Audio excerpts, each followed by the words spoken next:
Ok, tropa, aquí estamos y ahora vamos a centrarnos más en el contexto inmediato donde estaba Jesús, precisamente en el contexto romano, es decir, el Imperio Romano había colonizado Judea y toda esa área y eso trajo consigo un número de cosas tremendas que vamos a mirar ahora mismo, ¿ok? Entonces déjenme poner mi PowerPoint aquí con ustedes.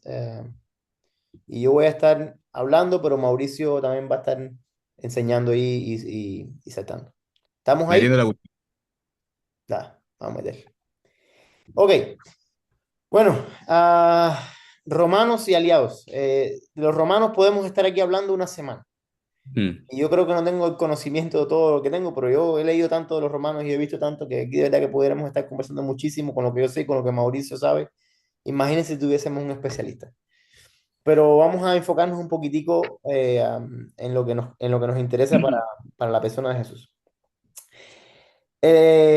Roma era un imperio poderoso, muy poderoso, militarmente, económicamente, culturalmente, era muy, muy poderoso, era muy moderno, era lo más moderno que tenía el mundo, básicamente, por eso se impusieron, y era muy ordenado. Ellos habían logrado un orden horroroso, en el buen sentido de la palabra.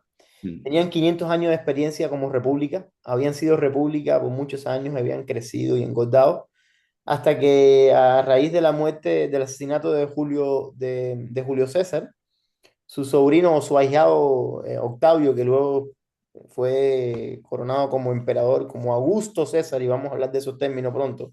Quizás Ujú. Mauricio, este sea un buen momento para hablar de ese tema, de Sí, Augusto César. ¿Quieres sí. hablar? Bueno, lo primero para decir es que Roma no siempre fue un imperio. Roma tuvo una época republicana también, ¿no? Roma trató de ser, y república significa una nación guiada por leyes, ¿no? Entonces, Roma en un primer momento trató de establecer como un senado y una especie de grupo donde pudiera haber un consenso a la hora de tomar las decisiones políticas. Eh, Pero hay un momento en el que Roma siente la presión de los enemigos externos y nombran a Julio César como el general, ¿no? Que va a mantener a raya a todos los rivales y va a expandir el dominio de Roma, ¿no? Julio César, hay una frase que, bueno, sobre todo acá en Estados Unidos muy conocida, ¿no? Que es cruzar el Rubicón, ¿no?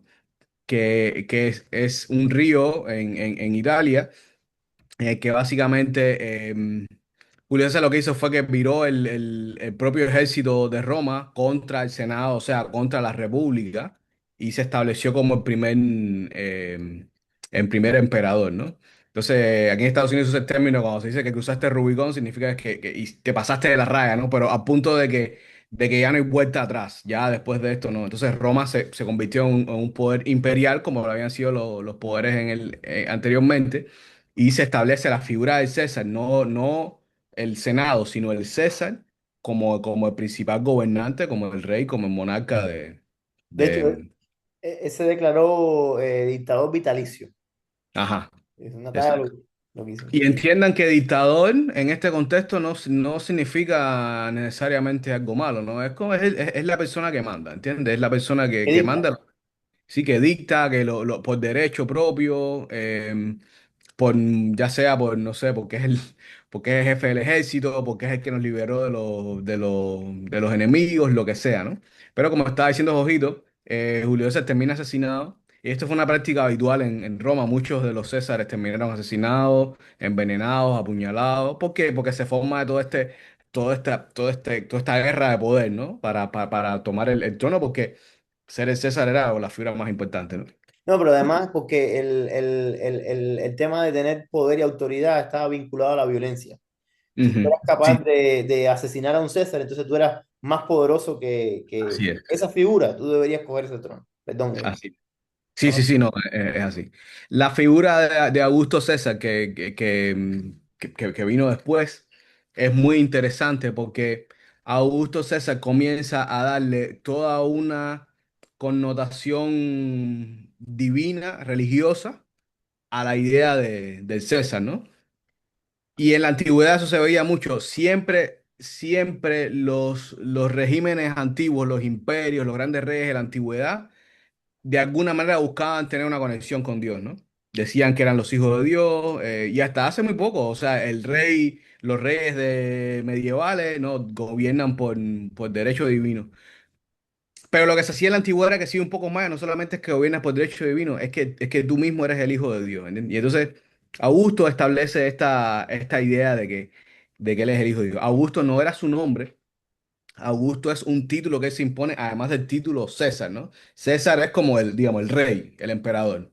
Augusto, volviendo al texto que Ojito compartía al principio, que estábamos viendo, ¿no? Que sí, donde está escrito, Augusto significa básicamente el edicto de Priene. Augusto lo que significa es el hijo de Dios, básicamente. O sea, cuando tú estás diciendo César, estás diciendo el rey, estás diciendo el emperador. Que por cierto, la palabra Cristo, que es griega, significa lo mismo, significa el rey, significa la cabeza, el término cresta, ¿no? La cresta que tienen los gallos que se y Cristo viene de la misma raíz, significa el rey que tiene la corona en la cabeza. César significa el que tiene la corona en la cabeza. Y Augusto significa hijo de Dios. Entonces, ya como para que vayan entendiendo, de nuevo, estamos hablando de los idiomas, de los términos que usaban en la época. Si tú en la época antigua tú decías César Augusto, tú estás diciendo el Hijo de Dios es el Rey. Básicamente lo que está. Y hoy por hoy, cuando tú dices el Hijo de Dios es el Rey, ¿qué es lo primero que tiene en la cabeza? Seguro que no es el César, ¿no? No. ¿Cómo? Bueno, eso sencillamente, bueno, no sé si, es que estoy tentado ya a entrar en ese tema, ¿no? Pero Dale, básicamente, métele. básicamente la iglesia lo que hizo, los primeros cristianos lo que hicieron fueron tomaron ese tipo de declaraciones acerca de César y las volvieron a declaraciones acerca de Jesús. No por robarse los términos, era por decir, no, realmente sí hay un rey y sí el imperio le pertenece a alguien, pero le pertenece a esta otra figura que está acá, que es el verdadero Hijo de Dios, que es el Rey de Reyes, ¿no? Entonces, por cierto, Rey de Reyes también era un término usado en la antigüedad para Ajá. describir al emperador que dominaba por encima del rey. O sea, todos estos eran términos políticos que la iglesia utilizó para referirse a Jesús, ¿no? Y para que también la gente alrededor pudiera entender de quién ellos están hablando cuando hablaban de Jesús, ¿no? Sí. Eso es importante. Sí, esto, Caballero, es súper trascendental porque nosotros vemos esto a la distancia pensamos que estos términos le pertenecen al cristianismo solamente, pero no es Sí, así. Los cristianos miraron a su época y usando la misma jerga construyeron su propio discurso y pusieron a Cristo en el centro. Es como que ahora nosotros cojamos la jerga cubana o la jerga de nuestros días y pongamos a Cristo en el centro. Es como decir, yo soy Fidel, que es una frase que se usa políticamente en Cuba, decimos, yo soy Cristo. Y mm, eso le resuena al comunista en su cabeza y dice, espérate, pero estás comparando a Fidel con Jesús. Es sí. básicamente eso. Y por eso es que Era tiene un eso. problema. Es a ese nivel que llegó era como si a Jesús le llamaran el comandante en jefe. Era Claro, a ese nivel a ese es a nivel. lo que se refería a la iglesia. Cuando decía el término Cristo, no es el apellido de Jesús, es un título, como Político, decir César, ¿entiendes? Hijo de David es un título político. político, El completamente. hijo, el hijo del hombre es un título político. El hijo de Dios es un título político. O sea, no era que no, que si yo soy hijo de fulano, no, no. Tenían una connotación política en esa época. Sí. Si me permites, oído, otras notas que yo tengo aquí acerca de Augusto es que cuando Augusto murió, eh, no, creo que fue cuando César murió. Ahora no estoy Cuando seguro. Julio César, tú dices lo del Sí, cometa. el cometa. Sí, Julio César, Bueno, perfecto. Cuando Julio César murió, hubo un cometa, coincidió con un cometa. por arriba de la Y, tumba de él, y entonces la propaganda romana, que fue lo que utilizó el cometa para decir, bueno, ese es el César, el rey, su antes. ascendiendo al, qué sé yo, al Olimpo o al Elysium, como le llamaban ellos, para sentarse a la diestra de los dioses. Una vez más, ¿no? ¿Quién está sentado a la diestra del Padre? Otro elemento más fue, este sí creo que fue Augusto, él estableció 12 días de celebración antes de su cumpleaños y le llamaron a eso el Adviento del César. Yo sé que en Cuba eso no se... No, pero en el la tema... base nosotros sí, en la base Ah, nosotros ok. tenemos el Adviento. Este año lo Ok. celebramos primera vez. Bueno, muy bien, porque internacionalmente el cristianismo celebra el Adviento de Jesús los 12 días anteriores a eso. Los católicos lo hacen también. Los protestantes más históricos lo hacen. Nosotros los evangélicos no lo hacemos. Pero es una celebración cristiana que también empezó como una celebración romana. Y esto no es para decir que nosotros no lo deberíamos celebrar porque es una fiesta pagana, todo lo contrario, es para decir que los cristianos lo que hicieron fue que tomaron todos esos elementos de la cultura y los redirigieron hacia la persona que debería estar dirigido realmente, ¿no? Si vamos a celebrar el nacimiento de alguien, celebremos el nacimiento de Jesús. Y me viene a la mente, Mauro, el tema, el Colosenses 1, brother, cuando dice que Dios quiere por a través de Jesús, Dios quiere reconciliar todas las cosas. Así es. Y en el Incluso las primer, fiestas. sí, y los primeros cristianos vieron eso muy claro, la necesidad Sí, de reconciliar todas las cosas de la sociedad con Cristo, brother. Y mm, bueno, vemos cuál es el final del Imperio Romano. Es decir, así es. Jesús fue el empujón del Imperio Romano que tardó, ¿no? Tardó, no fue una cosa inmediata, pero fue creciendo, fue una implosión de adentro Sí, hacia afuera. de adentro hacia afuera.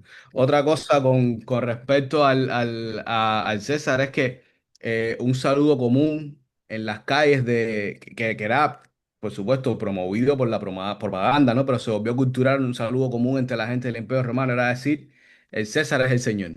Ujú. Saludaban, decían, el César es el Señor, ¿no?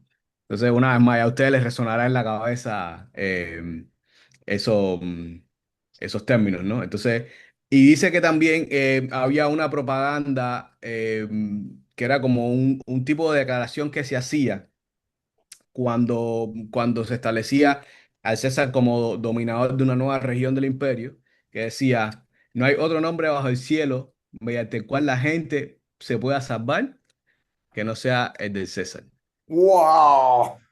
Eh, Así que ya saben de dónde lo sacó Pablo, pero una vez más, ¿qué es lo que hace Pablo cuando lo declara en la Biblia? Está redirigiendo la alabanza a quien debe ser mostrada. Pero ese tipo de declaraciones, como ustedes se pueden imaginar, eran muy peligrosas en la época, ¿no? Entonces, esa persecución que sufrió la iglesia no era sencillamente porque estaban reunidos en una casa partiendo el pan y cantando alabanza. No, Era porque el mensaje que la iglesia traía era un mensaje que apuntaba y ponía en peligro todo lo que era el fundamento de Roma, porque sin esa adoración al César, sin esa idolatría al César que está haciendo ojito, pues no hay, ¿por qué me voy a rendir yo así? Puedes dominar por la fuerza y puedes ejercer el terror con tu ejército, ¿no?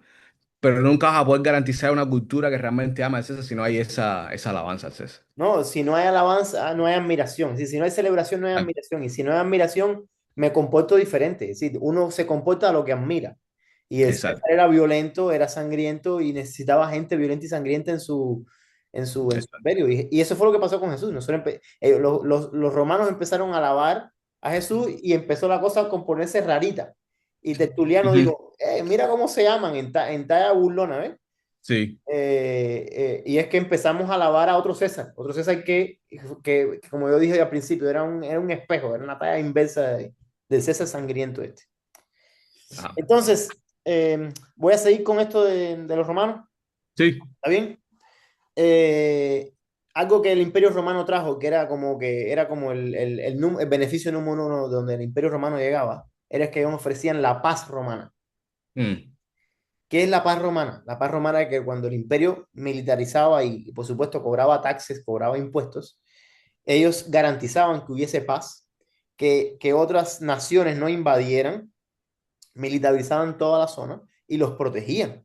Y de alguna manera, y ojo con esto, porque nosotros a veces perdemos el punto de gratitud y Jesucristo hace voy a hablar de eso más tarde, pero bueno, la tarea es que la ciudad estaba protegida y la delincuencia descendió y nadie más se metió ahí, hubo una estabilidad tremenda.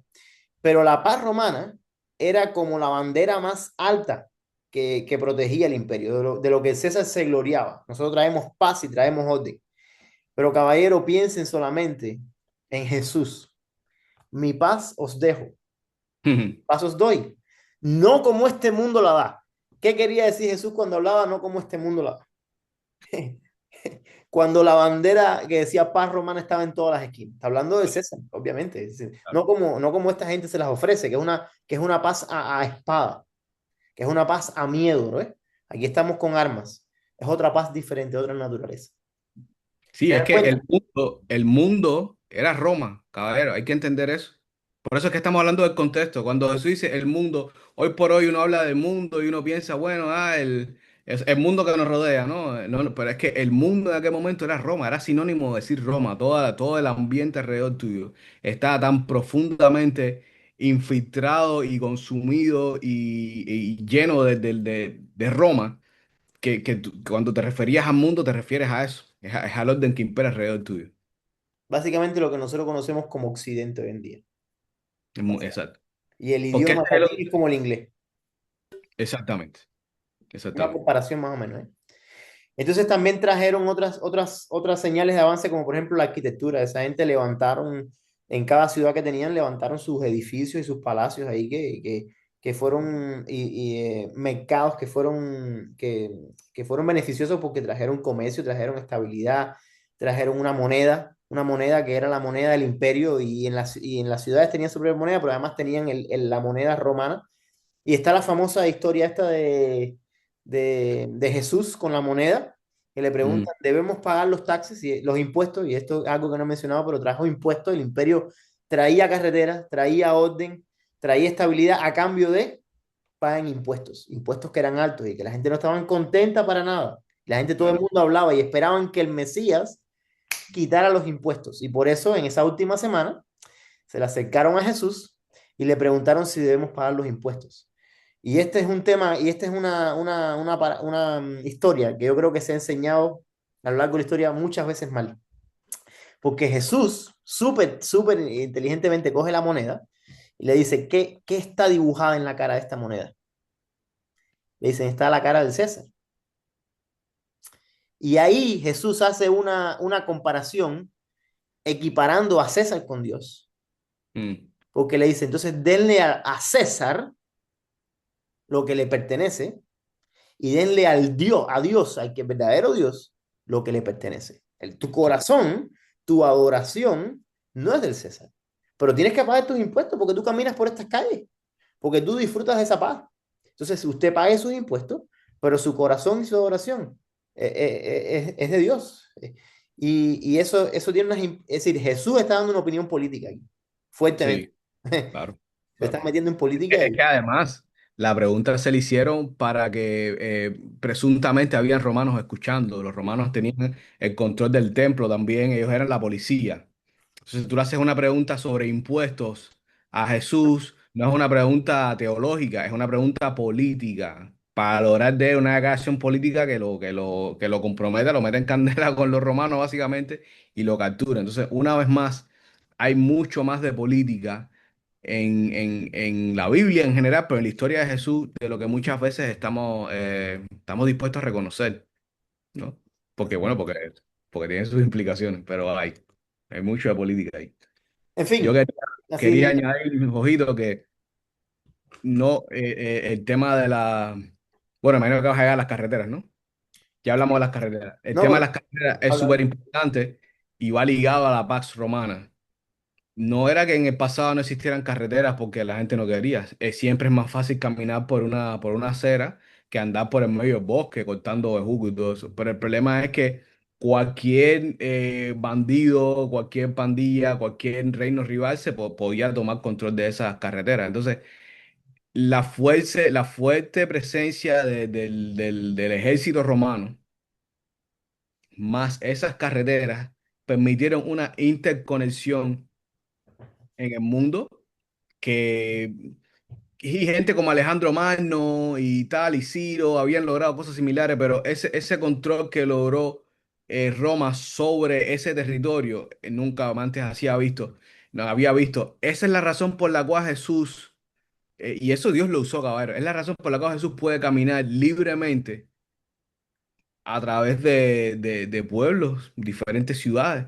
Tú nunca escuchas en la Biblia que los discípulos se enfrentaron a un asalto, lo que Jojito estaba diciendo, ¿verdad? Ellos tuvieron que enfrentar muchas cosas, nunca enfrentaron un asalto. Jesús y los pandilleros de Galilea. No, o sea, eso es un tipo de orden que era un orden torcido, pero que a la vez también Dios utilizó para extender su reino. Y no solamente Jesús, sino sus propios discípulos caminaron por esas mismas calles en un contexto de relativa paz que permitió que el evangelio caminara, ¿no? Las calles de Roma, señores, eran como el internet hoy por hoy. Para que el mensaje, los productos, los bienes, yo sé que en Cuba, bueno, es que incluso en Cuba, ¿no? Tú puedes comprar cosas online, que si mi aplicación para el carro, que si por WhatsApp me comunico con el que me va a arreglar las tuberías. Ese internet es la misma infraestructura que existía en Roma. O sea, era un momento propicio, súper propicio, para que un mensaje, aunque hubiera surgido en la esquina del imperio, porque eso es lo otro que no hemos comentado, o sea, Israel estaba, señores, en la En la esquina de esquinita de abajo del imperio. eso era ahí, El Dios del mundo, como dicen la gente. exactamente, sí, eso era, eh, eh, pero sin embargo, un mensaje poderoso desde ahí, mediante esa misma infraestructura que había construido el imperio romano, pudo avanzar rápidamente y llegar a todas las esquinas, a todas las otras esquinas del imperio. La clave del ministerio de Pablo fue que era judío, romano y que sabía hablar todos esos idiomas y que tenía todo ese conocimiento y sabía la retórica griega y se paraba en Atenas y metía ¡pam! Exacto. Y eso es una cosa muy importante porque en un mundo globalizado, y lo digo porque estoy usando el término globalización con todo responsabilidad, porque es un mundo parecido al que los Estados Unidos han creado hoy a nivel mundial, ¿no? Eh, la razón por la que Estados Unidos ahora está bombardeando Irán es porque Irán está saliéndose de la raya, entonces Estados Unidos impone su poder y dice, señores, esto es por aquí, esto es como decimos nosotros, ¿entiendes? Aquí vamos a negociar por nuestras callecitas, ahora ya son más metafóricas, ¿no?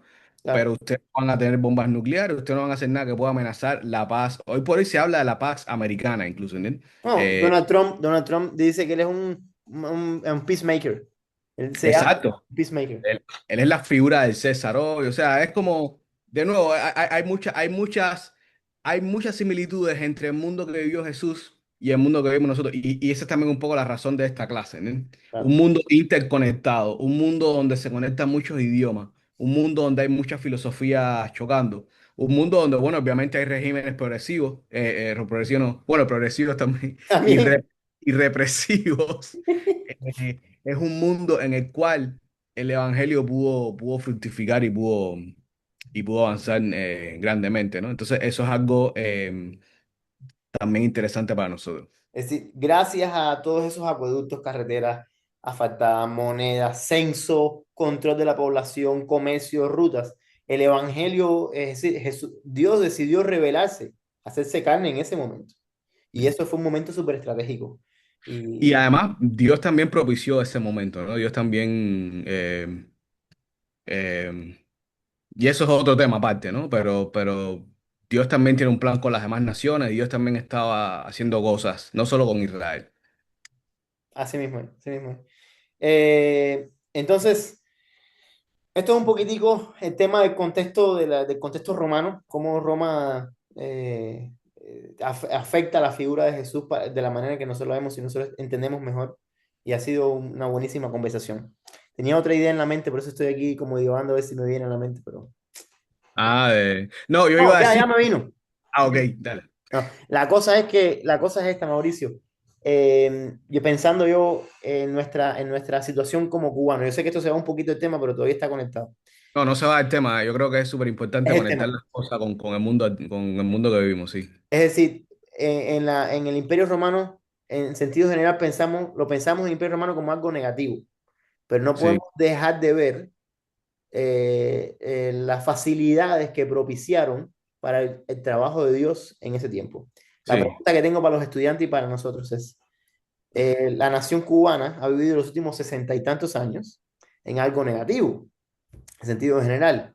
Ujú. Pero eso algo negativo ha resaltado aspectos de nuestra idiosincrasia como cubanos o ha traído un marco para que nosotros nos enfoquemos en un número de cosas que el mundo, sobre todo los que hemos viajado, nos damos cuenta que en el mundo hay problemas que nosotros no tenemos en Cuba.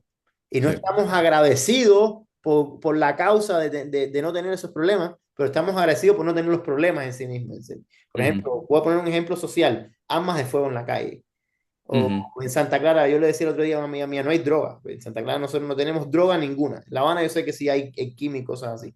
Pero otras Sí. cosas, por ejemplo, la gratitud de los cubanos, la capacidad de relacionarnos, cosas así. Sí. Y un poco también la historia de la iglesia, cosas que han sucedido, bro, que los cubanos experimentan y cuando otras personas de otros países van a Cuba y van a un tiempo de alabanza y adoración cubana, de la manera genuina en que la gente vive el cristianismo en algunas comunidades. La pregunta es, ¿ustedes pueden ver eso estando en el medio? Yo no sé si los discípulos eran capaces de ver las ventajas que podía traer el Imperio Romano para el mensaje que iban a expandir en ese Ujú, momento. ujú. La pregunta es, ¿ustedes están viendo esas oportunidades? ¿O es que un poco como que el desánimo y, y la frustración toma control y no podemos ver las oportunidades que podemos tener en la situación en la que están? ¿Me entiendes, Sí, Mau, lo que quiero decir? entiendo totalmente. Yo creo que a mí me viene una cosa a la cabeza, que es el tema de la formación universitaria. Que la Mm, universidad es complicado y es caro a lo largo del mundo, ¿no? Y bueno, tampoco es que el sistema universitario cubano es el mejor ni nada de eso. Bueno, de hecho, los otros son mejores porque por eso son caros, ¿no? Pero, tú llegas a otro país y no todo el mundo tiene que pasar la universidad, ¿no? Pero yo lo que sí le diría a cualquier joven cubano, si si tienes la más mínima posibilidad, intenta formarte en una carrera universitaria, porque eso es algo que te va a abrir muchas puertas si un día Dios te envía a ser misionero a las naciones. De la misma forma en la que Pablo dominaba los idiomas, tenía la ciudadanía romana, todas esas cosas son muy estratégicas. Y yo siento que eso es algo que en Cuba aún es fácil, ¿entiendes? No es que la carrera te va a dar dinero, ni que la carrera te va a garantizar un futuro, ¿no? Pero te va a dar la posibilidad de estratégicamente tener un estatus que es muy apreciado para la gente a nivel universal, ¿entiendes? Porque es caro, porque es difícil de adquirir, ¿no? Entonces, yo le diría eso a los cristianos cubanos, ¿no? Si el Señor te está llamando a las naciones, si el Señor te está preparando para un llamado, intenta ver si hay alguna carrera universitaria que pudiera conectar con eso y aprecia eso porque eso es una ventaja, yo creo que todavía puedes ejercer dentro de explotar, Cuba. explotar, sí. No, hay otra cosa ahí, Mauricio, y es que la capacidad relacional de los cubanos, la capacidad de Sí, sentarse y conversar, sí, eso la iglesia lo tiene que aprender a explotar. sí. Y tenemos este mod de culto, que es lo que la iglesia debe hacer cuando se reúne, que eso no es necesariamente bíblico. Ni cubano, Iglesia, ¿eh? ni bíblico ni cubano. Ni cubano, eso es lo peor. Y no estamos explotando la capacidad relacional conversacional de compartir el evangelio por medio de conversaciones que los cubanos tenemos. Porque a lo mejor en los contextos anglosajones, y estamos hablando de esto ahorita, sentarse Real. en un banco donde quepan 10 personas y que una persona se para al frente, a lo mejor eso es lo que funciona por la mentalidad. Pero para nosotros, brother, que somos otra talla, que somos lo de los carnavales, lo de la rumba, lo de la guaracha, lo de la conversación, lo de chisme. La iglesia podría explotar mucho más Muchísimo. el tema de grupos pequeños, el tema de conversar, el tema de estar los unos con los otros. Y tenemos que movernos, ¿eh? Porque no sé si te salió en la pantalla, pero nos quedan 10 minutos en esta llamada. Ahí yo. Entonces, ¿qué hacemos? Bueno, si quieres, toca a los aliados rápidamente Sí, y sí, terminamos este segmento sí, aquí. sí. Pues, está ok, ok. Bueno, vamos a parar. Esto fue una alerta como que, muévanse. No, nos metimos adentro. Nos metimos dentro, sí. No, y hay mucho más, pero bueno. Hay mucho más. Hay mucho más. Em, Herodes. Herodes. Hay dos Herodes, ¿ok? Y quiero dejar esto claro porque sé que para muchos es un poco confuso. Está Herodes el Grande, que Herodes el Grande realmente no es judío, y Mauricio va a hablar ahorita más, un poquito más de las profecías, pero yo puedo adelantar por aquí que hay una profecía en Génesis, en el capítulo 49, cuando Jacob estaba bendiciendo a sus hijos, cuando bendice a Judá, precisamente, le dice que el cetro no se apartará de su mano hasta que venga el Mesías. Es decir, cuando llegara el Mesías, el cetro no iba a estar en las manos de Judá. Y eso fue lo que pasó. Herodes era idumeo, es decir, era descendiente de la nación de la cual vinieron de los edomitas, es decir, del hermano de Jacob, de Saúl. Porque su papá conocía a Julio César, pudo escalar y logró ser el gobernador de toda la provincia. De hecho, gobernó todo el área inicialmente. Después sus hijos se repartieron el área y tuvieron que mandar especiales gobernadores para Jerusalén. Pero lo que quiero decir con respecto a Herodes el Grande, que fue el que mandó la ejecución de todos los bebés menores de 2 años, ¿ustedes se acuerdan? Sí, Eh, la talla con Herodes es que Herodes era un paranoico. Herodes tenía mucho miedo porque intentaron quitarlo de poder y se enfermó de la mente, mató a una de sus esposas, mandó a matar, mató a una de sus suegras, mató a tres de sus hijos, mató a un nuero, porque siempre estaba pensando que había alguien conspirando en contra de él. ujú, Tipo era un paranoico. Y eso encaja perfectamente y eso es uno de los hechos bíblicos, uno de los historiadores cuando leen la Natividad, ellos pueden identificar el carácter de paranoico de Herodes porque Flavio Josefo también describe otras paranoias de Herodes el Grande. Cuando Herodes el Grande, que se llevaba muy bien con Julio César, cuando Julio César muere y Augusto César, Octavio, se hace emperador, él se le para adelante y le dice, no mires a quién he servido, sino la lealtad que soy capaz de darle a los que me sirven. Y Augusto César decía de Herodes que era mejor ser un puerco de Herodes que ser un hijo, porque Herodes se practicaba la religión judía y los judíos no tocaban los puercos, es decir, los cerdos eran animales impuros. Entonces decía, ya claro, mejor ser un cerdo de Herodes que...